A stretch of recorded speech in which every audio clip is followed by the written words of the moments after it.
Welcome to video number 6 of Do You Know Your Crystals? My name is Kim, and I will be showing you what some of the crystals are. And if you've guessed this one to be hematite, you are correct. It is a deep red to silver lustrous crystal that has a metallic sheen when polished. This one is a polished one, so it's got the sheen to it. It's made of iron oxide, and it has been believed to be magnetic.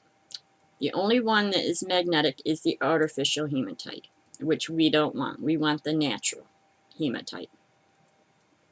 And its primary uses are to absorb negative energy. So if you have negative energy around you, this will help with that. Aids in grounding, helps you to ground yourself, helps you to calm down, to calm your stress, and it helps you to develop self-control. So if you're impulsive, this stone may help. It provides equilibrium and balance, and it helps to detoxify. So it's a neat little stone that does a lot of neat little things. And this you use with your root chakra, which is at the base of your spine. And you can place it on or near the chakra. You can always tape it to the bottom of a chair. And you can wear it as jewelry. You can carry it in your pocket, or you can put it in an area to transform negative energy.